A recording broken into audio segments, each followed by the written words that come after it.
Hi everybody and welcome. Today we are going to do the half double crochet stitch.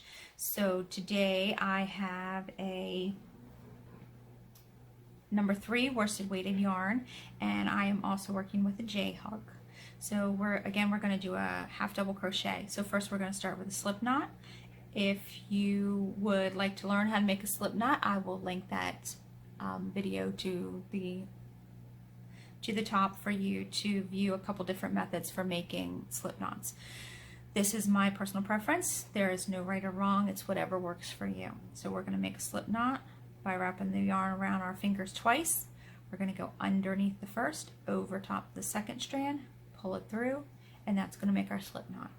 Now, to do a double crochet, we're first going to have to chain a few. We'll chain 11, 2, 3, 4, 5, 6, 7, 8, 9, 10, 11. Okay, so we have a chain of 10 here. If you'd like to learn how to make a chain, I will also link that video so you can watch that one also.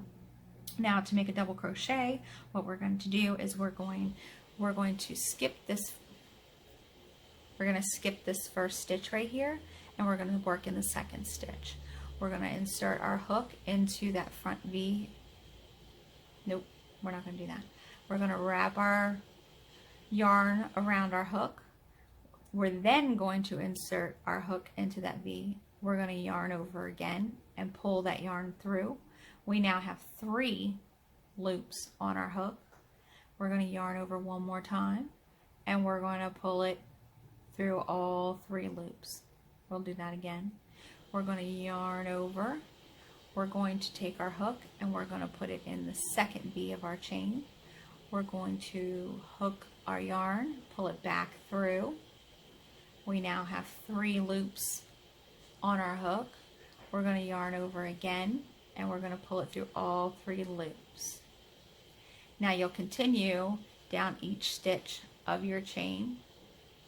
You can either work by inserting your hook into the V, like I've done, or you can flip your work over and insert it into the back hook.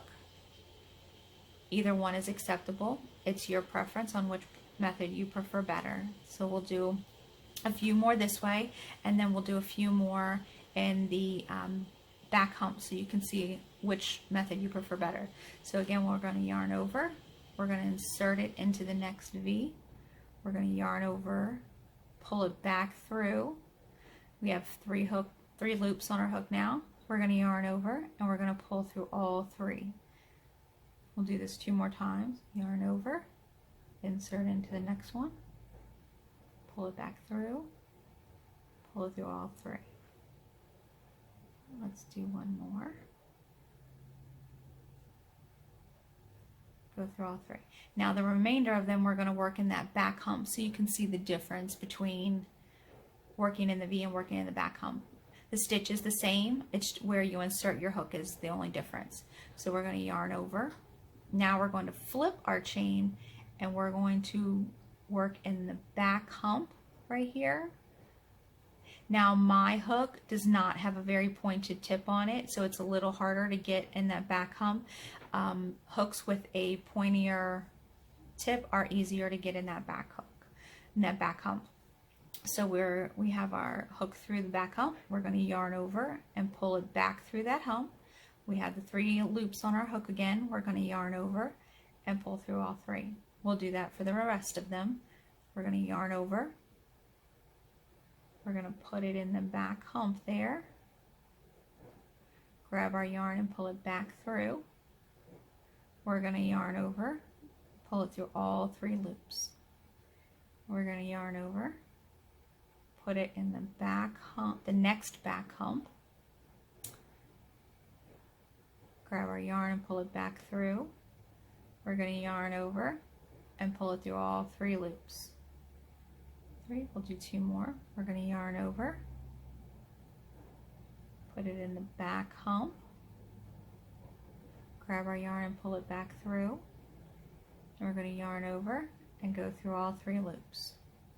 One more stitch. We're going to yarn over, go through the back hump, grab our yarn, pull it back through, yarn over, pull through all three.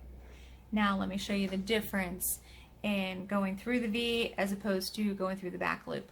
So these first few stitches we went through the V, and you can see on the edge here it leaves a spiraled edge at the edge of your work. Now the ones that we went through the back hump, you can see the edge left a nice V on the edge. So these first ones here, we went through the V and we got the spiralized look. And then these last stitches, we went through the back hump and we were able to get this nice V on the edge. So again, no way is right, no way is wrong. It really is just your personal preference on which method you prefer. Thank you for watching. Like and subscribe, and happy stitching.